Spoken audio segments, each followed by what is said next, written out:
Former NOPD Superintendent Chief Eddie Compass breaking his silence after 14 years.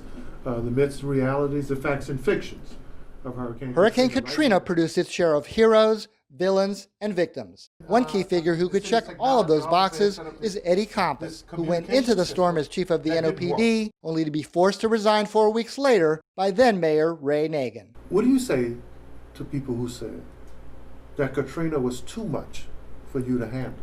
It was too much for the government to even handle. I mean, the government was overwhelmed. I'm one man, I'm one person, and I gave my heart and soul. I did my job. I did everything humanly possible. I stood on the forefront. I was in that water. One of the first things that got Compass in trouble was going on national TV with reports that turned out to be false, including an account of babies being raped inside the Superdome, which was being used as an evacuation shelter. When people were calling me a liar, it broke my heart because I was giving my heart and soul to the city.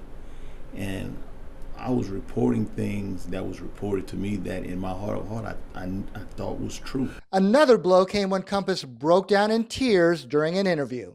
And I sat on that sideline, I cried, and they took pictures of that. And that's one of the pictures that Ray Nagin used to say that I was weak. He said that I was weak and that I didn't have what it takes to run the police department. What people don't know is that moments before, Compass was told about the suicide of one of his sergeants. Paul just killed himself. 20 minutes or 30 minutes after I talked to this man, he killed himself. I said if I'd have just taken the time to stay with him, to keep him with me, he wouldn't have died. And I felt so guilty, and to this day, that haunts me. As a reporter who covered Katrina, I crossed paths with Eddie Compass many times.